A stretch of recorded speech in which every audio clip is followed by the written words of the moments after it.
Rich dad poor dad. अध्याय 7। सीखने के लिए काम करें, पैसे के लिए काम न करें। 1995 में मैंने सिंगापुर के एक अखबार में एक इंटरव्यू दिया। युवा महिला रिपोर्टर समय पर आ गई और इंटरव्यू तत्काल शुरू हो गया। हम एक आलीशान होटल की लॉबी में कॉफी की चुस्कियां ले रहे थे और मेरी सिंगापुर यात्रा के उद्देश्य पर चर्चा कर रहे थे। मैं प्लेटफार्म पर जिग जिगलर के साथ बैठने वाला था। वे प्रेरणा पर चर्चा करने वाले थे और मैं अमीरों के रहस्य पर बोलने वाला था। एक दिन मैं भी आपकी तरह बेस्ट सेलिंग लेखक बनना चाहती हूं, उस महिला ने कहा। मैंने उसके कई लेख पढ़े थे और मैं उससे प्रभावित भी हुआ था। उसकी लेखन शैली दमदार और स्पष्ट थी। उसके लेखों में पाठकों की रुचि जगाने की क्षमता थी। आपकी शैली बहुत बढ़िया है, मैंने जवाब दिया। कौन सी चीज आपको अपने सपनों को हकीकत में बदलने से रोक रही है? मेरा काम कहीं का कहीं जाता है, उसने शांतिपूर्वक कहा। हर आदमी कहता है कि मेरा उपन्यास बहुत बढ़िया है, परंतु कुछ नहीं होता। इसलिए मैं अखबार के लिए काम कर रही हूं। कम से कम इससे मेरा खर्च तो चल जाता है। क्या आप इस बारे में कोई सुझाव देना चाहेंगे? हाँ बिल्कुल, मैंने उत्साह से कहा। सिंगापुर में मेरा दोस्त है, वह एक स्कूल चलाता है जहां लोगों को बेचने का प्रशिक्षण दिया जाता है। वह सिंगापुर में कई चोटी के कॉरपोरेशन के लिए सेल्स ट्रेनिंग कोर्स चलाता है और मैं समझता हूं कि उसके कोर्स में शामिल होने से आपका करियर बहुत ज्यादा विकसित हो जाएगा। उसका शरीर सख्त हो गया। आप यह कहना चाहते हैं कि बेचना सीखने के लिए मुझे स्कूल जाना पड़ेगा? मैंने सहमति में सिर हिलाया। आप सचमुच ऐसा कह रहे हैं या मजाक कर रहे हैं? एक बार फिर मैंने सहमति में सिर हिलाया। इसमें गलती क्या है? मैं अब अपने शब्द वापस लेना चाहता था। उसे मेरी किसी बात से बुरा लग गया था और अब मैं सोच रहा था कि कितना अच्छा होता अगर मैंने उसे कोई भी सुझाव नहीं दिया होता। उसकी मदद करने की कोशिश में अब मैं खुद के सुझाव की रक्षा करता नजर आ रहा था। मेरे पास अंग्रेजी साहित्य में मास्टर डिग्री है। मैं सेल्समैन बनना सीखने के लिए स्कूल जाऊं क्या? मैं एक प्रोफेशनल हूं। मैं एक प्रोफेशन में प्रशिक्षित होने के लिए स्कूल गई थी ताकि मुझे सेल्समैन न बनना पड़े। मैं सेल्समैनों से नफरत करती हूं। उन्हें केवल पैसा चाहिए होता है। तो आप मुझे बताएं कि मैं सेल्स का अध्ययन क्यों करूं? अब वह अपना ब्रीफकेस ताकत से बंद कर रही थी। इंटरव्यू खत्म हो गया था। कॉफी टेबल पर मेरी एक बेस्ट सेलिंग पुस्तक रखी हुई थी। मैंने इसे उठाया और उसके द्वारा लिखे गए नोट्स को भी अपने दूसरे हाथ में रखा। क्या आप इसे देख सकती हैं? मैंने उसके नोट्स की तरफ इशारा किया। उसने अपने नोट्स पर नजर डाली। क्या? उसने उलझन में कहा। एक बार फिर मैंने उसके नोट्स की तरफ जानबूझकर इशारा किया। उसके पैड पर उसने लिखा था रॉबर्ट कियोसाकी, बेस्ट सेलिंग लेखक। यहां पर बेस्ट सेलिंग लेखक लिखा हुआ है, न कि बेस्ट राइटिंग लेखक। उसकी आंखें तत्काल फैल गई। मैं बहुत बुरा लेखक हूं, आप बहुत बढ़िया लेखक हैं। मैं सेल्स स्कूल गया हूं। आपके पास मास्टर डिग्री है। दोनों को इकट्ठा कर लें और आप एक बेस्ट सेलिंग लेखक और एक बेस्ट राइटिंग लेखक बन सकती हैं। उसकी आंखों में गुस्सा था। मैं कभी इतने नीचे नहीं गिरूंगी कि बेचना सीखने के लिए प्रशिक्षण लूं। आप जैसे लोगों को तो लिखना ही नहीं चाहिए। मैं एक प्रोफेशनल लेखक हूं और आप एक सेल्समैन हैं। यह सही नहीं है। उसने अपने बाकी के नोट्स भी समेट लिए और वह सिंगापुर की उस नम सुबह में तेजी से बाहर निकल गई। कम से कम उसने अगले दिन मुझे एक अच्छा कवरेज दिया। दुनिया स्मार्ट, गुणी, शिक्षित और प्रतिभा संपन्न लोगों से भरी हुई है। हम उनसे हर दिन मिलते हैं। वे हमारे चारों तरफ हैं। कुछ दिनों पहले मेरी कार में कुछ गड़बड़ हो गई थी। मैं एक गैरेज में गया और युवा मैकेनिक ने उसे कुछ मिनटों में ठीक कर दिया। इंजन की आवाज सुनकर ही उसे समझ में आ गया था कि गड़बड़ कहां थी। मैं हैरान देखता रहा। दुखद सच तो यह है कि प्रतिभा ही पर्याप्त नहीं होती। मुझे लगातार यह देख देख कर झटका लगता है कि प्रतिभा संपन्न लोग कितना कम कमा पाते हैं। मैंने अभी हाल ही सुना है कि 5% से भी कम अमेरिकी एक साल में $1 लाख से ज्यादा कमा पाते हैं। मैं ऐसे प्रतिभाशाली और उच्च शिक्षित लोगों से मिला हूं जो एक साल में $20,000 से भी कम कमाते हैं। मेडिकल व्यवसाय में विशेषज्ञता रखने वाला एक व्यावसायिक सलाहकार कि कितने डॉक्टर, दंत चिकित्सक और दूसरे लोग पैसे की समस्या से जूझ रहे हैं। और मेरी सोच यह थी कि एक बार डॉक्टर बनने के बाद तो पैसा उनके घर बरसने लगता है। इस व्यावसायिक सलाहकार ने मुझे एक बढ़िया वाक्य दिया, तो वे भारी दौलत से सिर्फ एक दक्षता दूर है। इस वाक्य का यह मतलब है कि ज्यादातर लोगों को केवल एक और दक्षता सीखने की जरूरत होती है और इसके बाद उनकी आमदनी अपने आप बहुत ज्यादा बढ़ जाएगी। मैं यह पहले ही बता चुका हूं कि फाइनेंशियल बुद्धि, अकाउंटिंग, निवेश, मार्केटिंग और कानून का समन्वय है। इन 4 तकनीकी दक्षताओं को मिला दें और पैसे से पैसा बनाना ज्यादा आसान हो जाएगा। जब पैसे की बात आती है तो ज्यादातर लोगों में केवल ज्यादा कड़ी मेहनत करने की दक्षता होती है। दक्षताओं के समन्वय का एक अच्छा उदाहरण अखबार की उस रिपोर्टर का है। अगर वह सेल्स और मार्केटिंग के क्षेत्र में दक्षता हासिल कर ले तो उसकी आमदनी हवा से बातें कर सकती है। अगर मैं उसकी जगह होता तो मैं एडवर्टाइजिंग, कॉपीराइटिंग और सेल्स के कोर्स में शामिल हो जाता। फिर अखबार में काम करने के बजाय मैंने किसी एडवर्टाइजिंग एजेंसी में नौकरी खोजी होती। चाहे इस काम में वेतन कम ही मिलता, परंतु इससे वह यह सीख जाती कि सफल एडवर्टाइजिंग में प्रयुक्त होने वाले शॉर्टकट का प्रयोग किस तरह किया जाए। उसे अपना कुछ समय जनसंपर्क में भी देना होता, जो एक महत्वपूर्ण दक्षता है। वह यह भी सीखती कि मुफ्त प्रचार के लिए किस तरह लाखों कमाए जाए। फिर रातों में और सप्तांतों में वह अपना महान उपन्यास पूरा करती। जब वह पूरा हो जाता तो वह अपनी पुस्तक को बेचने के लिए ज्यादा अच्छी स्थिति में होती। फिर कुछ ही समय में वह एक बेस्ट सेलिंग लेखिका हो सकती थी। जब मैंने अपनी पहली पुस्तक if you want to be rich and happy don't go to school छपवाई तो एक प्रकाशक ने मुझे यह सुझाव दिया कि मैं शीर्षक को बदलकर द इकोनॉमिक्स ऑफ एजुकेशन कर दूं। मैंने प्रकाशक से साफ कह दिया, इस तरह के शीर्षक से पुस्तक की कुल 2 प्रतियां बिकेंगी। एक तो मेरा परिवार खरीदेगा और दूसरा मेरा सबसे अच्छा दोस्त। दिक्कत यह है कि वे दोनों ही इसे मुफ्त में पाने की आशा करेंगे। If you want to be rich and happy don't go to school शीर्षक को जानबूझकर चुटिला बनाया गया था, क्योंकि मैं जानता था कि ऐसा करने से इसे हजारों टन प्रचार मिलेगा। मैं शिक्षा का समर्थक हूं और शिक्षा के सुधार में विश्वास करता हूं। अन्यथा मैं अपने पुरातनपंथी शिक्षा तंत्र को बदलने की बार बार मांग क्यों करता। इसलिए मैंने एक ऐसा टाइटल चुना जो टीवी और रेडियो शो पर ज्यादा प्रचारित हो सकता था, सिर्फ इसलिए क्योंकि मैं विवादास्पद होने से नहीं डरता। कई लोगों का विचार था कि मैं कोई फ्रूट केक था, परंतु पुस्तक बिकी और बहुत बिकी। जब मैं यूएस मर्चेंट मरीन एकेडमी से 1969 में ग्रेजुएट हुआ तो मेरे पढ़े लिखे डैडी बहुत खुश हुए। स्टैंडर्ड ऑयल ऑफ कैलिफोर्निया ने मुझे अपने ऑयल टैंकर फ्लीट में काम दे दिया। मैं 3rd मेट था और हालांकि मेरी तनख्वाह मेरे सहपाठियों की तुलना में कम थी, परंतु कॉलेज के बाद पहले काम के हिसाब से ठीक थी। मेरी शुरुआती तनख्वाह $42,000 प्रति वर्ष थी, जिसमें ओवर टाइम भी शामिल था, और मुझे केवल 7 महीने काम करना पड़ता था। बाकी के 5 महीने मेरी छुट्टी थी। अगर मैं चाहता तो मैं एक सहायक शिपिंग कंपनी के साथ वियतनाम जा सकता था और अपनी 5 महीनों की छुट्टियों के बदले अपनी तनख्वाह दुगनी कर लेता।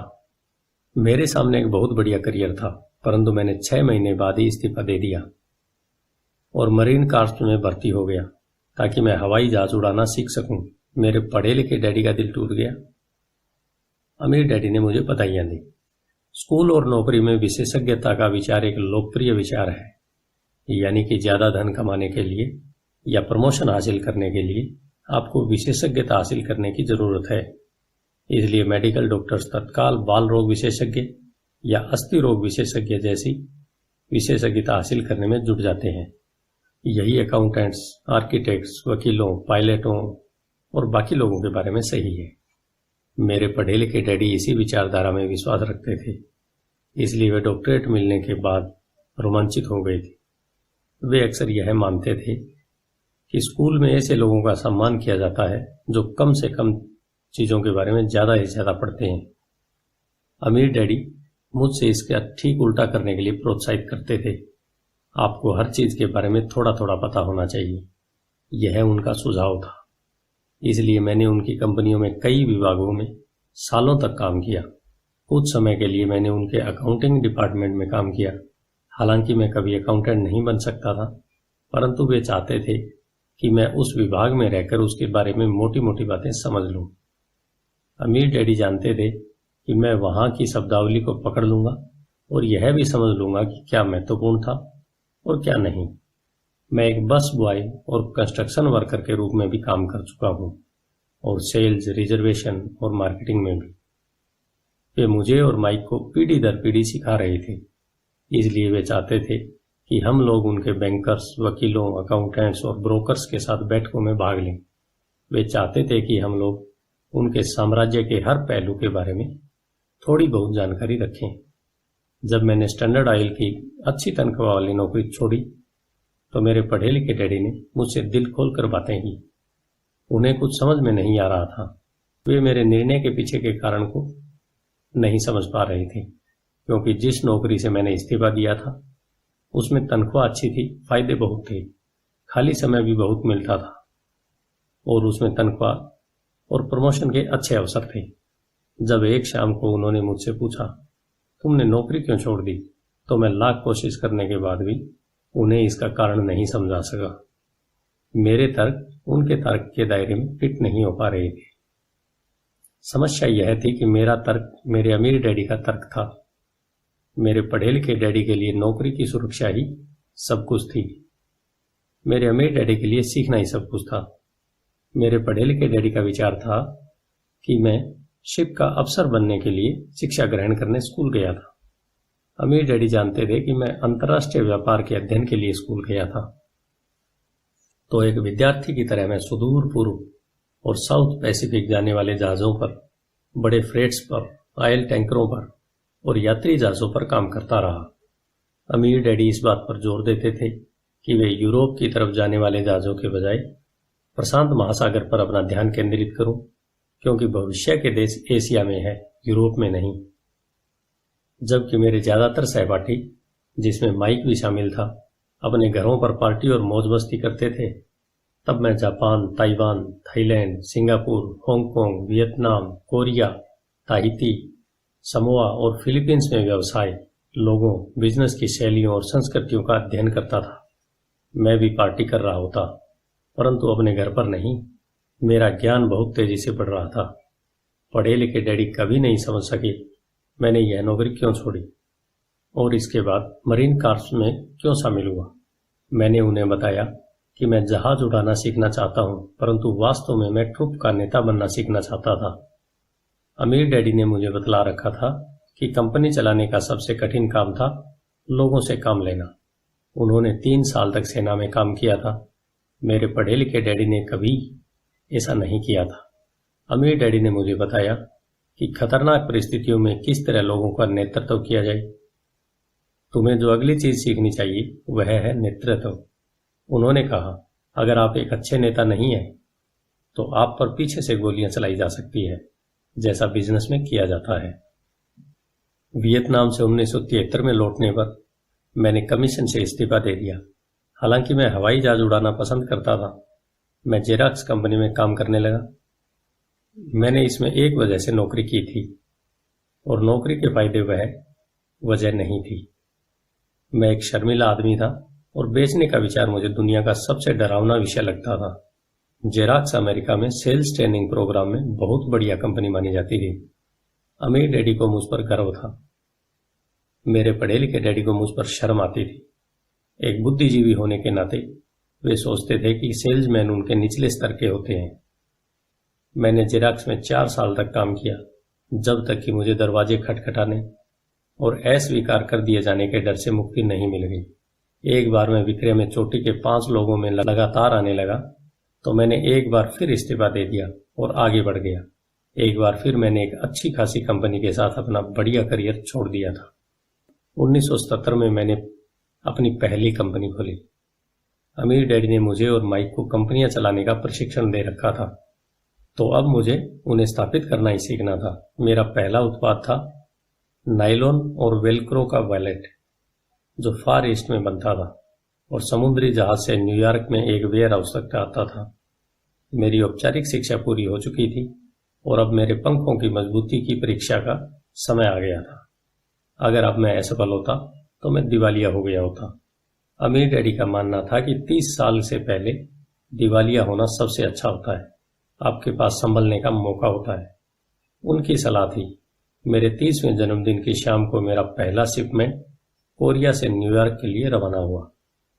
आज मैं अंतर्राष्ट्रीय स्तर पर बिजनेस करता हूं और जैसा मेरे अमीर डैडी मुझे प्रोत्साहित किया करते थे, मैं विकासशील देशों पर ध्यान केंद्रित करता हूं।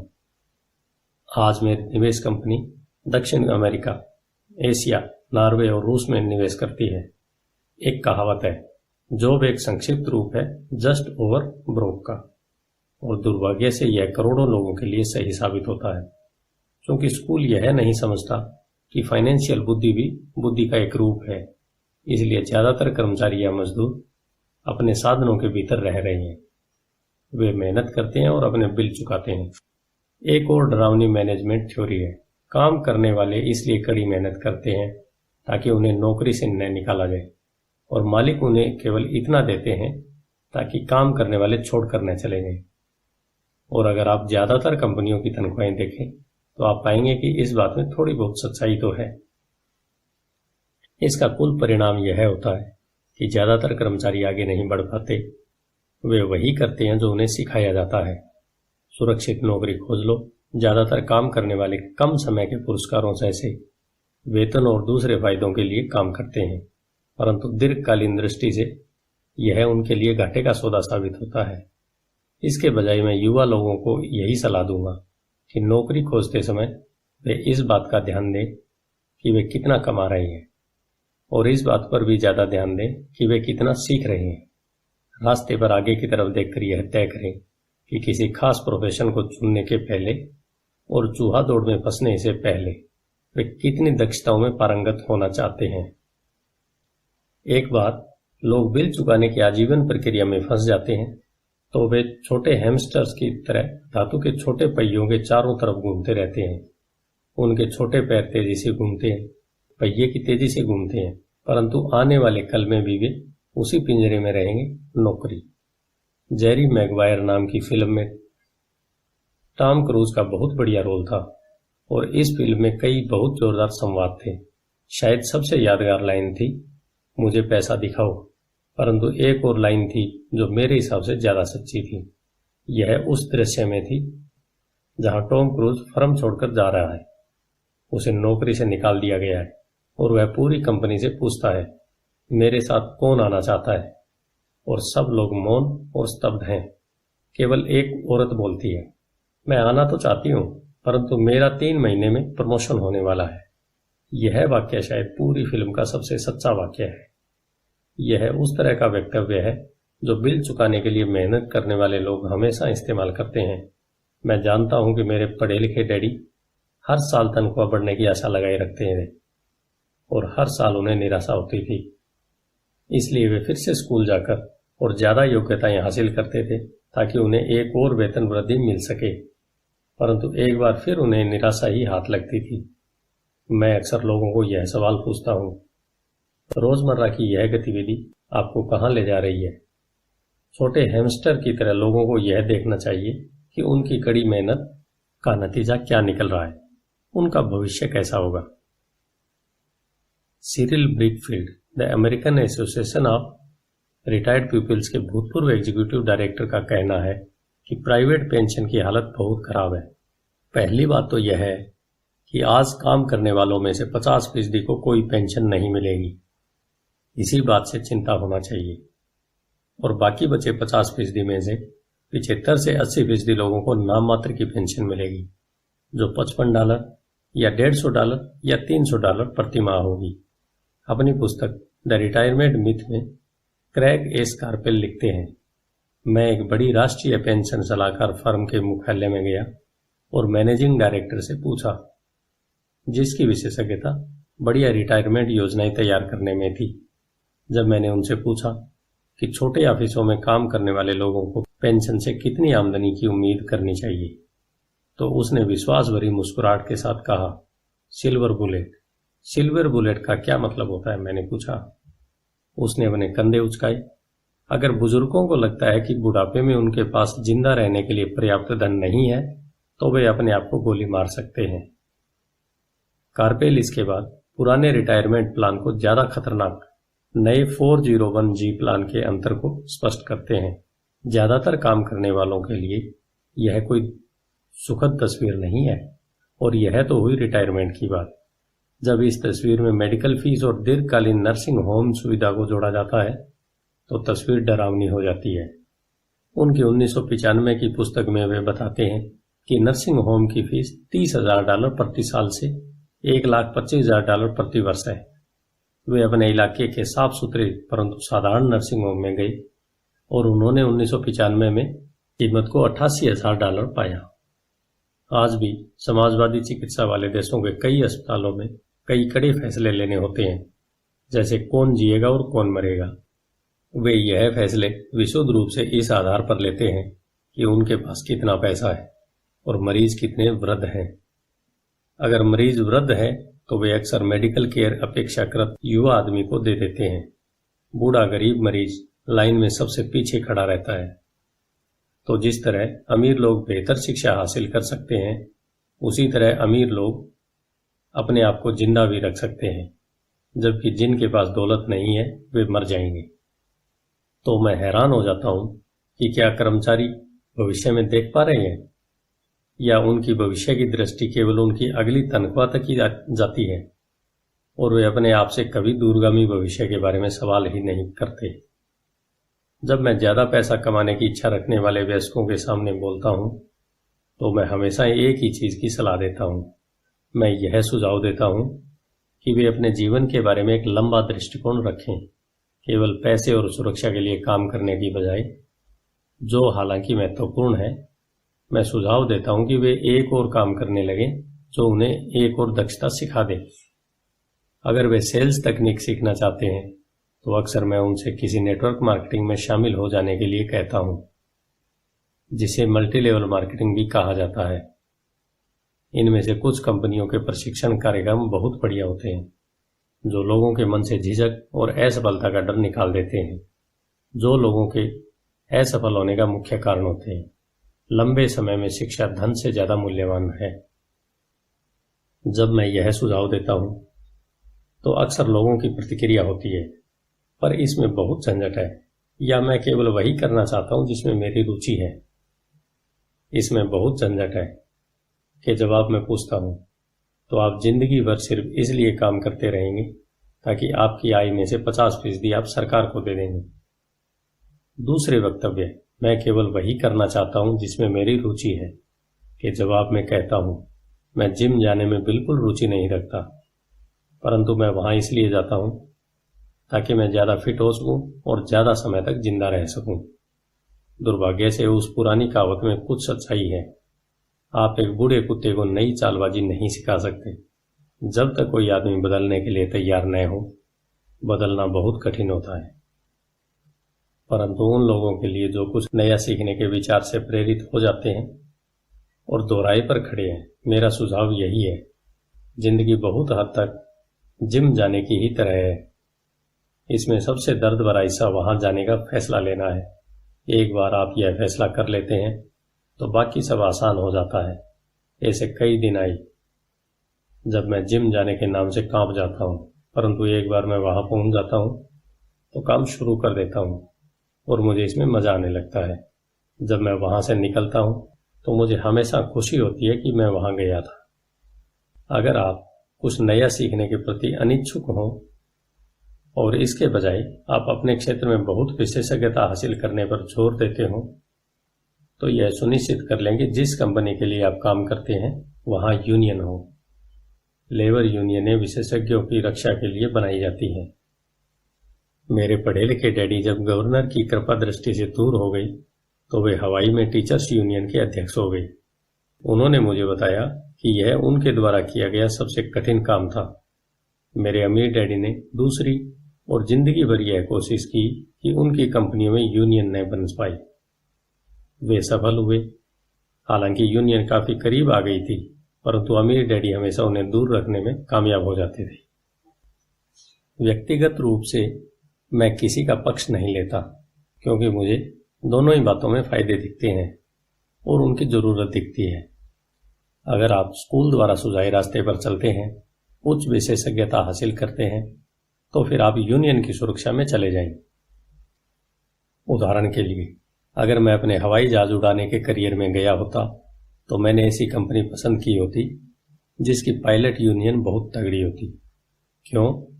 क्योंकि मेरी जिंदगी केवल एक दक्षता को सीखने के लिए समर्पित होती, जिसका मूल्य केवल एक उद्योग में ही हो सकता था। अगर मुझे उस उद्योग से निकाल दिया गया होता तो मेरे जीवन की दक्षताएं किसी दूसरे उद्योग में उतनी मूल्यवान नहीं होती।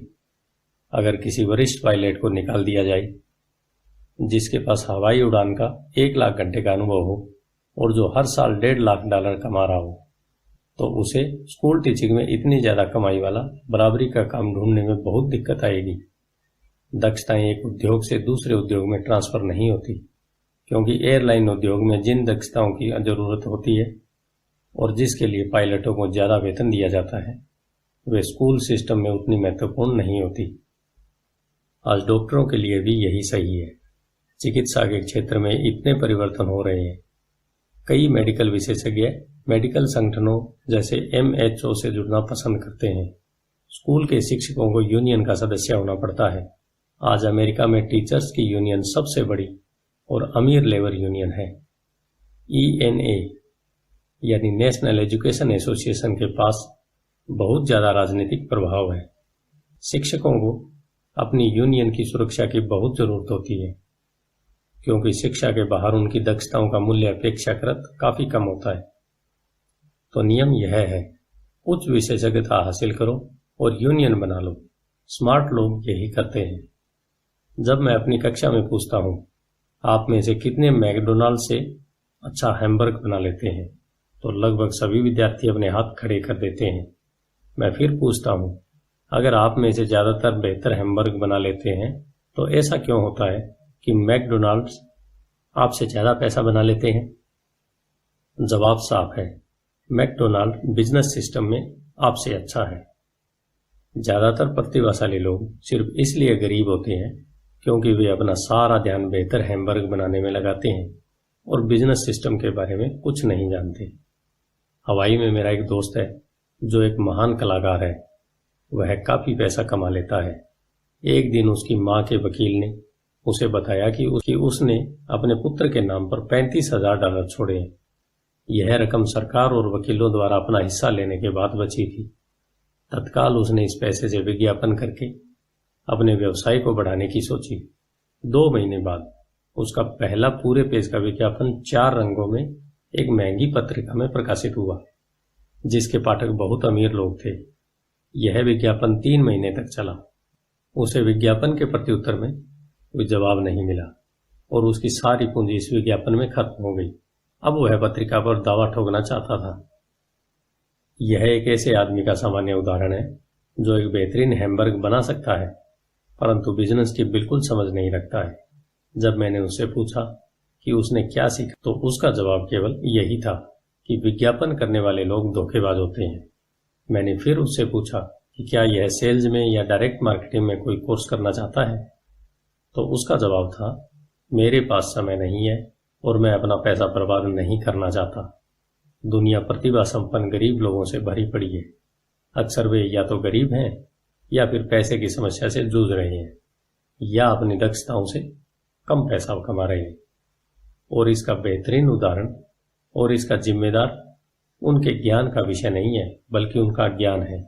वे एक बेहतर हैमबर्ग बनाने की दक्षता को पैना करने में ही लगे रहते हैं और हैमबर्ग को बेचने और उसे घर तक पहुंचाने की दक्षता पर बिल्कुल भी ध्यान नहीं देते। शायद मैकडोनाल्ड सबसे अच्छे हैमबर्ग नहीं बनाते हों, परंतु वे एक मूलभूत रूप से औसत हैमबर्ग को बेचने और उसे घर तक पहुंचाने में सर्वश्रेष्ठ हैं। गरीब डैडी चाहते थे कि मैं विशेषज्ञता हासिल करूं। उनका विचार था कि अगर मैं ऐसा करूंगा तो मुझे ज्यादा वेतन मिलेगा। हालांकि उन्हें हवाई के गवर्नर ने साफ कह दिया था कि वे राज्य सरकार के लिए अब काम नहीं कर सकते। फिर भी मेरे पढ़े लिखे डैडी मुझे विशेषज्ञता हासिल करने के लिए प्रोत्साहित किया करते थे। पढ़े लिखे डैडी ने टीचर्स यूनियन का काम संभाल लिया था और वे उच्च शिक्षित और निपुण प्रोफेशनल्स के लिए और ज्यादा सुरक्षा और फायदों के लिए अभियान छेड़ रहे थे। हमें इस बात पर काफी बहस हुई, परंतु मैं जानता हूं कि वे इस बात पर कभी सहमत नहीं हुए कि ज्यादा विशेषज्ञता के कारण ही यूनियन के संरक्षण की जरूरत होती है। वे यह कभी नहीं समझ पाई कि आप जितनी ज्यादा विशेषज्ञता हासिल कर लेते हैं उतने ही ज्यादा आप जाल में फंस जाते हैं और आप अपनी विशेषज्ञता पर निर्भर हो जाते हैं। अमीर डैडी की सलाह यह थी कि माइक और मैं खुद विकास करें। कई कारपोरेशंस यही करते हैं। वे बिजनेस स्कूल के किसी युवा प्रतिभाशाली विद्यार्थी को चुन लेते हैं और फिर उस आदमी को इस तरह विकसित करते हैं ताकि एक दिन वह कंपनी की जिम्मेदारी संभाल सके। और ये प्रतिभाशाली युवा कर्मचारी किसी एक डिपार्टमेंट में विशेषज्ञ नहीं होते। वे बिजनेस सिस्टम के सभी पहलुओं की जानकारी लेने के लिए इस डिपार्टमेंट से उस डिपार्टमेंट तक काम करना सीखते हैं।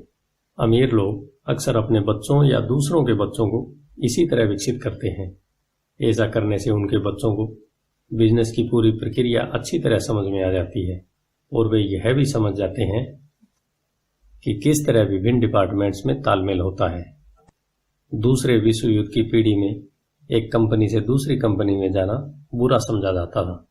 आज इसे स्मार्ट समझा जाता है, क्योंकि लोग ज्यादा विशेषज्ञता हासिल करने के बजाय इस कंपनी को बदलकर दूसरी कंपनी में जाना पसंद करेंगे। तो क्यों न कमाने के बजाय सीखने पर ध्यान केंद्रित किया जाए। कम समय में हो सकता है कि आपकी आमदनी कम हो, परंतु लंबे समय में इससे आपको बहुत फायदा होगा। सफलता के लिए जिन मुख्य मैनेजमेंट दक्षताओं की जरूरत होती है वे हैं: नंबर 1 कैश फ्लो का मैनेजमेंट, नंबर 2 सिस्टम का मैनेजमेंट, आपको और आपके परिवार के साथ समय को मिलाकर, नंबर 3 लोगों का मैनेजमेंट।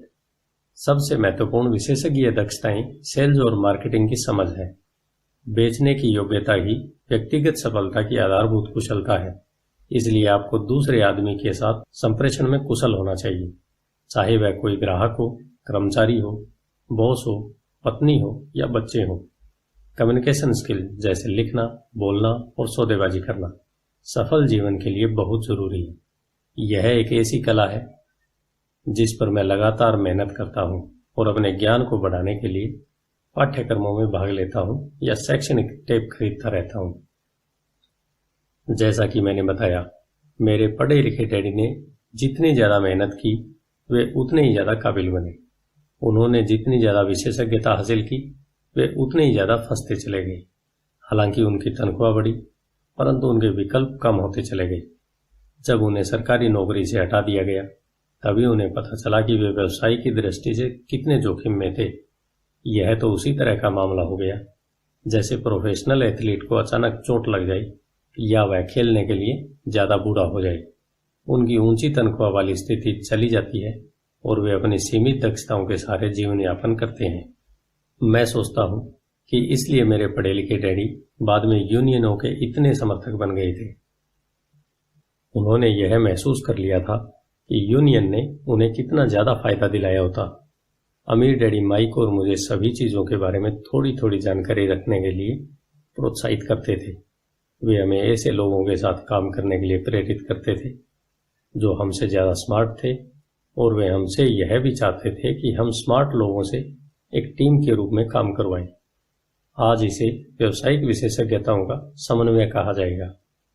आज मैं भूतपूर्व स्कूल टीचर से मिलता हूं जो हर साल लाखों डॉलर कमा रहे हैं।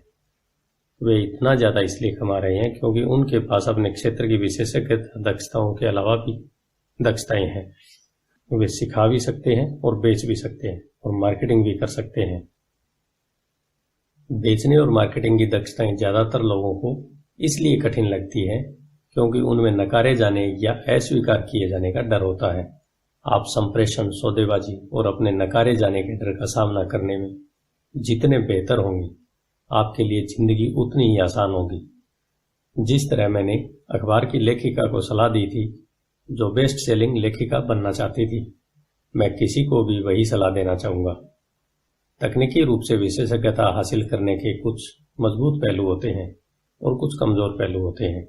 मेरे कुछ दोस्त हैं जो जीनियस हैं, परंतु वे दूसरे लोगों के साथ प्रभावी ढंग से बात नहीं कर पाते और परिणाम स्वरूप उनकी आमदनी बहुत कम है। मैं उन्हें सलाह देता हूं कि वे 1 साल तक बेचने की कला सीखें। चाहे वे कुछ भी न कमाएं, परंतु उनकी कम्युनिकेशन स्किल सुधर जाएगी और यह अनमोल है। अच्छे सीखने वाले, बेचने वाले और मार्केटिंग करने वाले व्यक्ति होने के अलावा हमें अच्छे शिक्षक और अच्छे विद्यार्थी होने की भी जरूरत है। दरअसल अमीर होने के लिए आप में लेने के साथ ही देने की काबिलियत भी होनी चाहिए। आर्थिक या प्रोफेशनल संघर्ष के मामलों में देने और लेने में बहुधा कमी देखी गई है। मैं ऐसे कई लोगों को जानता हूं जो सिर्फ इसलिए गरीब हैं क्योंकि वे न तो अच्छे विद्यार्थी हैं, न ही अच्छे शिक्षक। मेरे दोनों डैडी उदार थे। दोनों ने पहले देने के सिद्धांत का पालन किया था। शिक्षा देना उनके लिए देने का एक प्रकार था। जितना ज्यादा उन्होंने दिया उतना ही उन्हें मिला। पैसे देने के मामले में जरूर उन दोनों में अंतर था। मेरे अमीर डैडी ने बहुत सा पैसा दान दिया। उन्होंने अपनी चर्च को दान दिया, समाज सेवी संस्थाओं को दान दिया और अपने फाउंडेशन को दान दिया। वे जानते थे कि पैसा हासिल करने के लिए पैसा देना होता है। पैसा देना ज्यादातर अमीर परिवारों का रहस्य है। इसलिए रॉकफेलर फाउंडेशन और फोर्ड फाउंडेशन जैसे संगठन काम कर रहे हैं। यह संगठन उनकी संपत्ति को लेते हैं, उसे बढ़ाते हैं और लगातार देते रहते हैं। मेरे पढ़े लिखे डैडी हमेशा कहते थे, जब मेरे पास अतिरिक्त पैसा होगा मैं उसे दान कर दूंगा। समस्या यह थी कि उनके पास कभी अतिरिक्त पैसा नहीं आया, इसलिए वे ज्यादा पैसा कमाने के लिए ज्यादा मेहनत करते रहे और पैसे के सबसे महत्वपूर्ण नियम को भूल गए, दो और आपको मिल जाएगा। इसके बजाय वे यह यकीन करते रहे, लो और फिर दो। निष्कर्ष में मैं यही कहना चाहता हूं कि मुझ पर दोनों ही डैडियों की छाप है। मेरा एक हिस्सा कट्टर पूंजीपति का है जो पैसे से पैसा कमाने के खेल से प्रेम करता है। मेरा दूसरा हिस्सा एक सामाजिक रूप से जिम्मेदार शिक्षक का है जो गरीबों और अमीरों के बीच बढ़ती आर्थिक खाई से बहुत ज्यादा चिंतित है। मैं इस बढ़ती हुई खाई के लिए मूल रूप से दकियानुसी शिक्षा तंत्र को जिम्मेदार मानता हूं। धन्यवाद। आइए अब चलते हैं अध्याय 8 की तरफ, जो है बाधाओं को पार करना। आपका दिन शुभ हो।